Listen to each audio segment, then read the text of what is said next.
They say he's a liar who's got to go. I once again offer a full apology. His remaining supporters say he's the leader the UK needs. Now this is news just in. UK Prime Minister Boris Johnson faces the biggest jolt yet. Two top leaders of the Johnson cabinet have resigned from office. As cabinet ministers quit, Boris Johnson's government is in crisis. Both of them, in their resignation letters, touched on the topics that the nation does seem to have lost faith in the Prime Minister.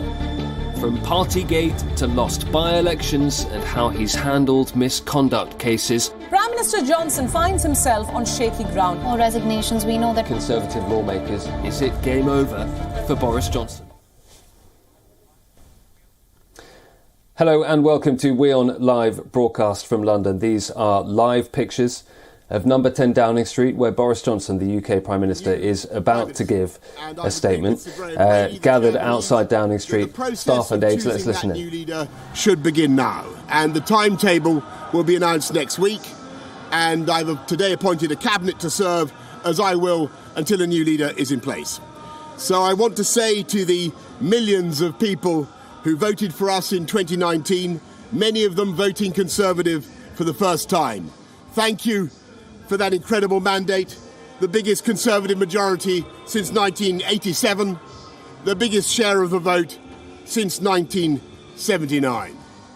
And the reason I have fought so hard in the last few days to continue to deliver that mandate in person was not just because I wanted to do so, but because I felt it was my job, my duty, my obligation to you to continue to do what we promised in 2019.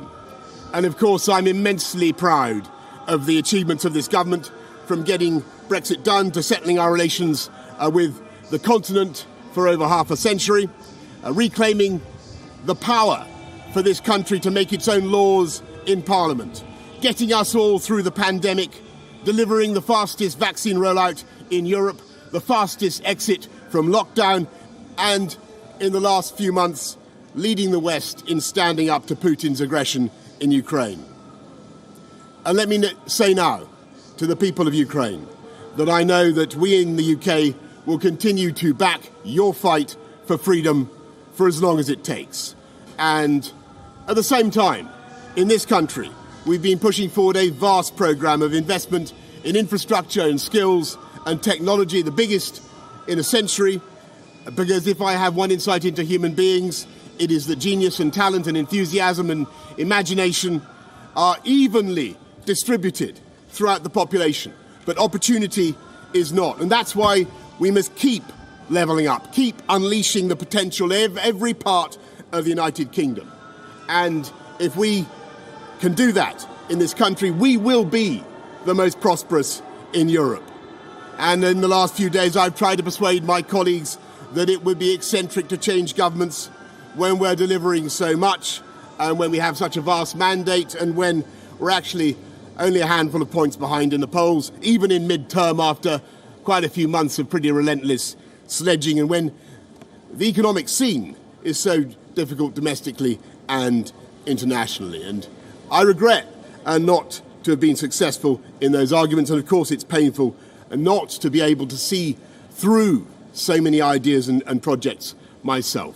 But as we've seen at Westminster, the herd instinct is powerful. When the herd moves, it moves.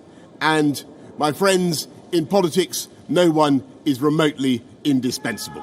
And our brilliant and Darwinian system will produce another leader equally committed to taking this country forward through tough times, not just helping families to get through it, but changing and improving the way we do things, cutting burdens on businesses and families, and yes, cutting taxes, because that is the way to generate the growth and the income we need to pay for great public services. And to that new leader, I say, whoever he or she may be, I say I will give you as much support as I can. And to you, the British public, I know that there will be many people who are relieved, and perhaps quite a few who will also be disappointed. And I want you to know how sad I am to be giving up the best job in the world. But them's the breaks. I want to thank Carrie and our children and all members of my family who have had to put up with so much for so long.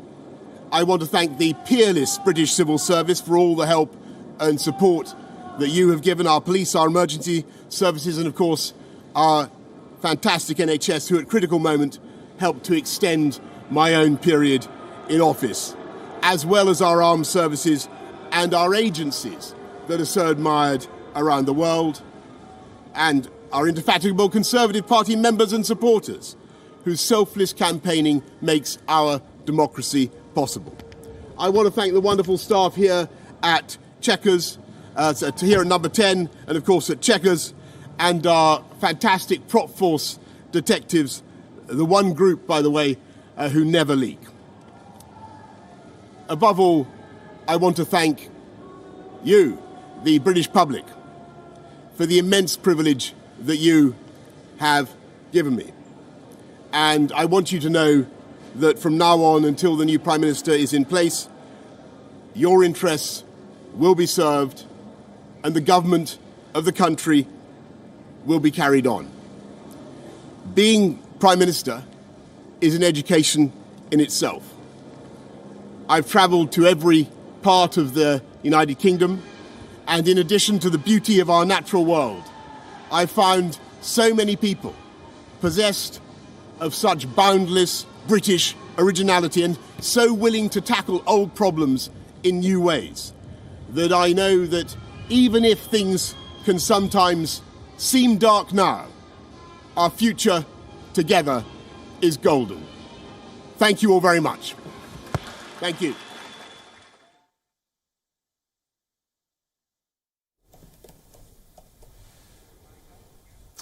There we have it then, Boris Johnson delivering that resignation statement on the steps of Downing Street that even last night he was insisting he would not be giving. Boris Johnson confirming that the process to find a new leader for the Conservative Party will start next week. Boris Johnson also confirming that he will serve, in his words, till a new leader is in place. He made it very, very clear that this was not a move that he wanted to make himself. He talked about fighting hard in the last few days, but he said he felt it was my job, my duty, my obligation to try and stay in post. He said he was proud of achievements, he described them as, that his government has been able to achieve in the time that he has been in office. He mentioned Ukraine, and he said that we in the UK will continue to back your fight for freedom as long as it takes.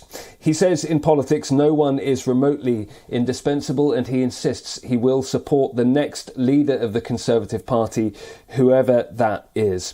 So a momentous speech by Boris Johnson on the steps on the street outside Downing Street, as I say. We will go now to Freddie Gray, Deputy Editor of The Spectator, who joins me now live from London. Freddie, your first thoughts about those words that we heard from Boris Johnson, because we understand there was quite a lot of discussion behind the scenes about exactly what he'd say.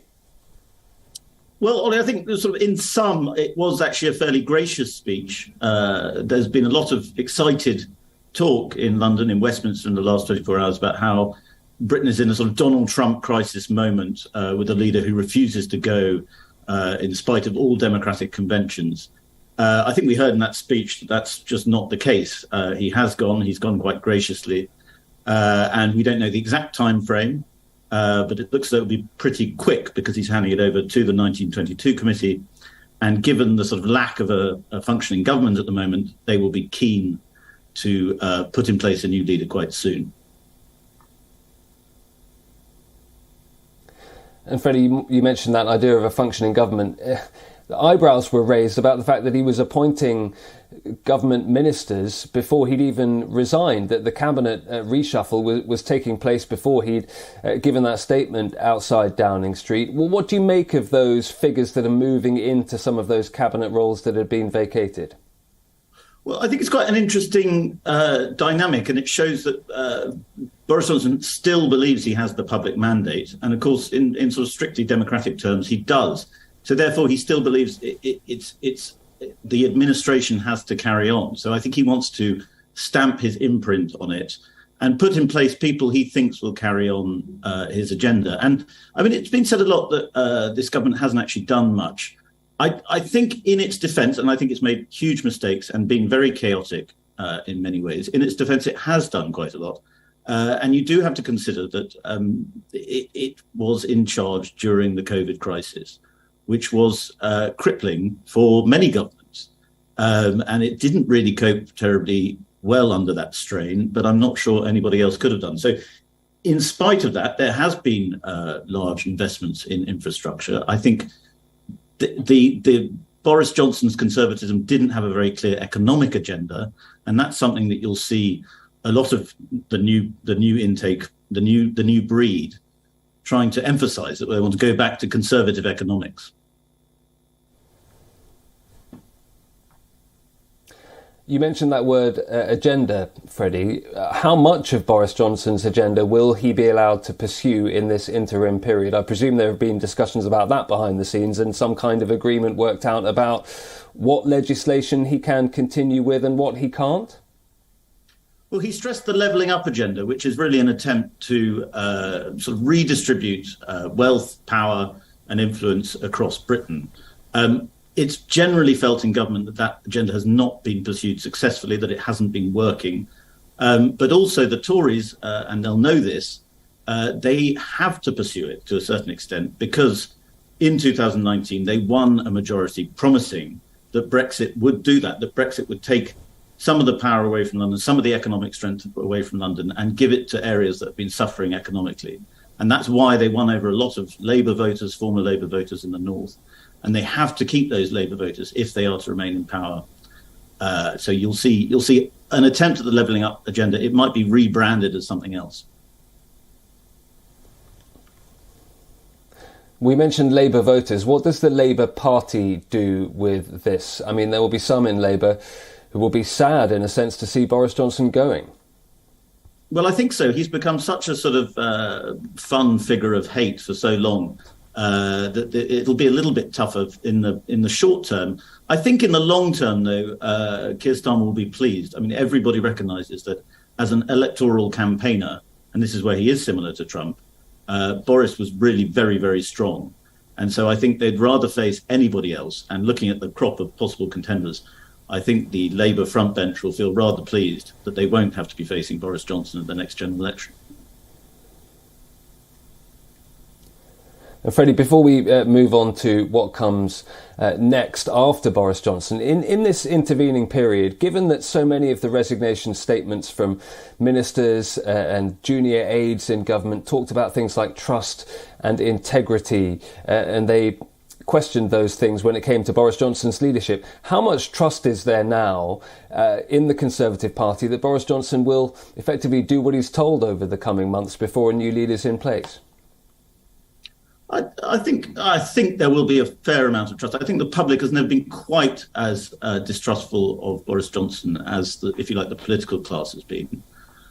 I think that generally the public are less enthusiastic about his removal as the political class are. However, I think the public will also be quite relieved that he's gone because the last few months have been torturous and problematic. And as you know, I'm sure, having covered it, the last 24 hours were spectacularly weird for Britain.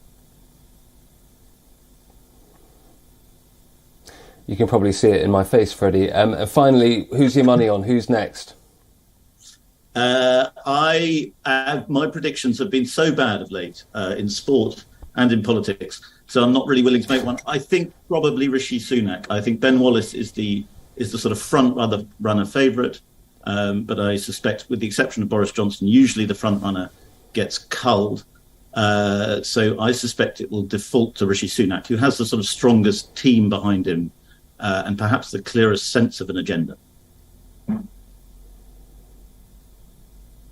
Freddie, thank you. That's Freddie Gray, Deputy Editor of The Spectator. Well, Boris Johnson has delivered his resignation statement outside Downing Street. Let's listen in again to exactly what he said.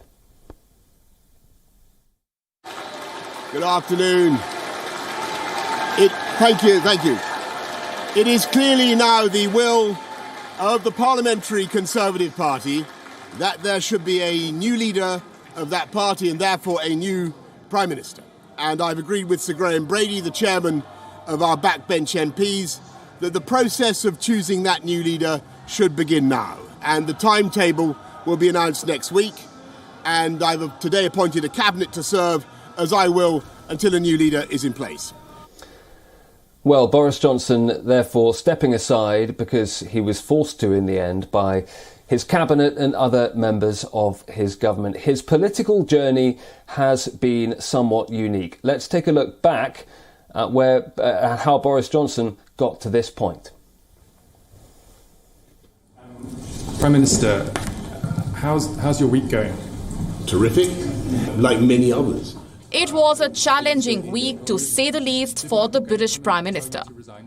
What started as claims of lying against Number 10 concluded with an end to Johnson's premiership. Boris Johnson joined the Conservative Party as a candidate in 1997. He lost his first political bid to the opposition Labour Party, but stood for the Parliament again in 2001, this time winning the bid in the Henley-on-Thames constituency. In the next 6 years, Johnson regularly appeared on the telly, made some controversial comments, had to apologise for a few as well, but led on with his political journey. Johnson was elected the Mayor of London in 2007, winning a tight race against the Labour Party led by Gordon Brown. He later served as the Foreign Secretary under Theresa May. I have to say that the Foreign Secretary is doing an absolutely excellent job. He is, in short, an FFS, a fine Foreign Secretary. Johnson's tenure as the Foreign Secretary also came with controversies. He found himself in a spot often, given the blunt statements made. I use phrases and language that have caused offence. Of course, I'm sorry for the offence that I have caused, but I will continue to speak as directly as I can. In 2019, Boris Johnson was elected leader of the Conservative Party. Jeremy Hunt, 46,656. Boris Johnson, 92,153. And therefore I give notice that Boris Johnson is elected as the leader of the Conservative and Unionist Party. And appointed the Prime Minister of the United Kingdom the next day. I have just been to see Her Majesty the Queen, who has invited me to form a government, and I have accepted. The first thing Johnson did on assuming charge was reopening of the Brexit negotiations, a poll promise that he made. And yes, they will have an overwhelming mandate from this election to get Brexit done, and we will honour that mandate by January the 31st. Amid several deadlocks, stalled conversations, protests and opposition, the UK left the EU on the 31st of January 2020. The Tories made promises of an independent British economy, but as fate would have it, the tall claims were dampened by the COVID-19 pandemic. The time has now come for us all to do more. From this evening, I must give the British people a very simple instruction. You must stay at home. While the government's quick rollout of COVID-19 vaccine buoyed the Johnson administration, his lockdown party sank the public's trust in Number 10. Johnson has faced months of damaging revelations of parties held at his office in defiance of the COVID-19 lockdowns. The leaked images and videos started propping up in the media at the beginning of this year. There was a brief gathering in the Cabinet Room shortly after 2 p.m, lasting for less than 10 minutes, during which people I work with kindly passed on their good wishes. And I have to say, in all frankness, at that time, it did not occur to me that this might have been a breach of the rules.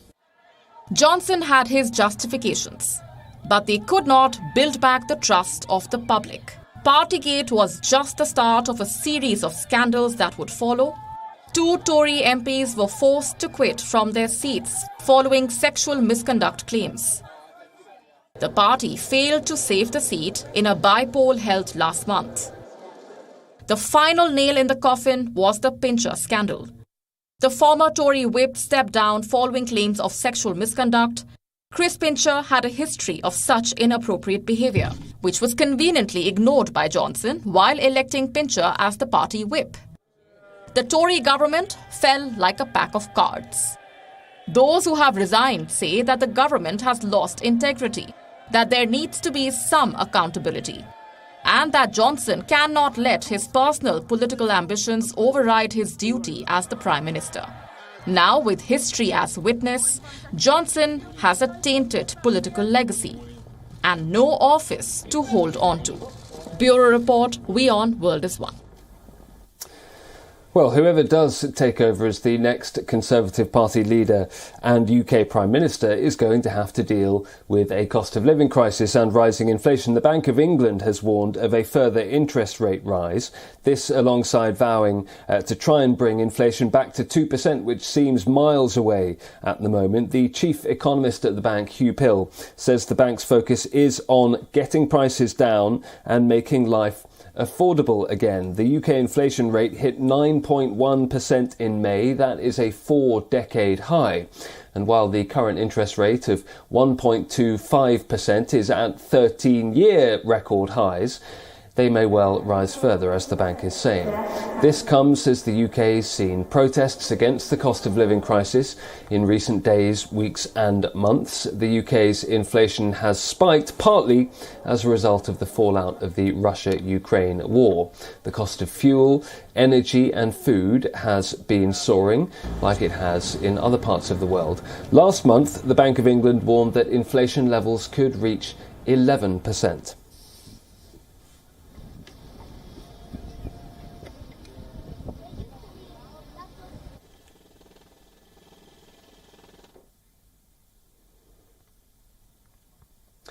Football now, and the hosts and pre-tournament favourites, or at least among the pre-tournament favourites, England, kicked off their UEFA Women's European Championships campaign on a winning note. A 1-0 win against Austria in front of a record crowd at Manchester's Old Trafford. There were fireworks before the game, and fans inside the so-called Theatre of Dreams were expecting a similar show from Sarina Wiegman's Lionesses, who had been on a 14-game unbeaten streak.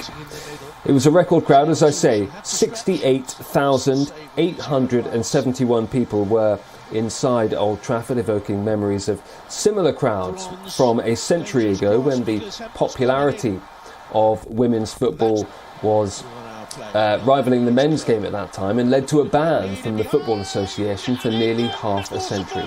England rode that support and took the lead deservedly in the 16th minute. Arsenal striker Bethany Mead dinking the ball over Austria's goalkeeper Manuela Zinsberger. Defender Karina Veninger made a last-ditch attempt to clear, but the goal stood after a VAR check. The Lionesses' all-time top scorer, White, went close to adding a second 10 minutes later, but her header went just wide. England controlled the game, but gradually ran out of steam as the Austrians settled into a compact shape. Coach Wiegman made a triple substitution in the 64th minute, but they weren't able to breach the Austrian defence again.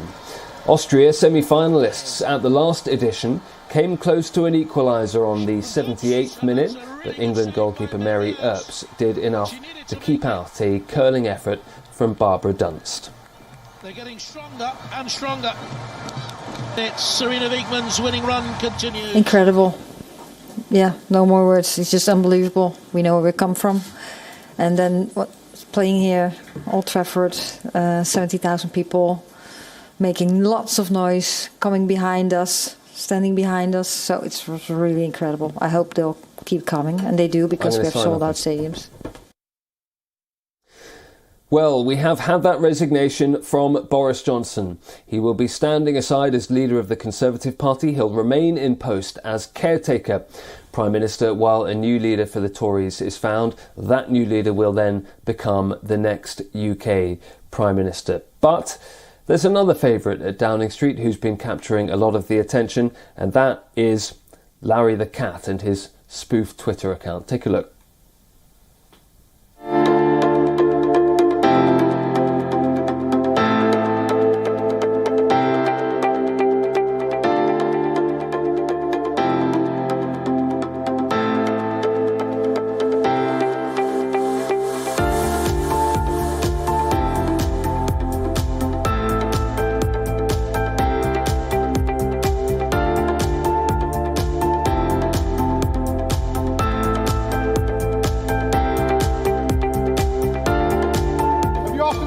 Larry.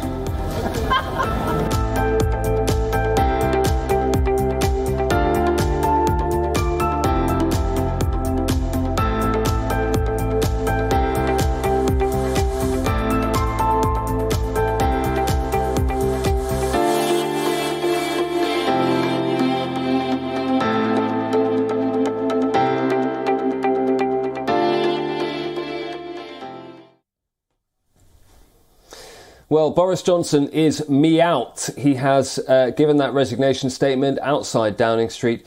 He's on his way after pressure from his cabinet. I will see you tomorrow at the same time. Thanks for watching. Do stay tuned to WION.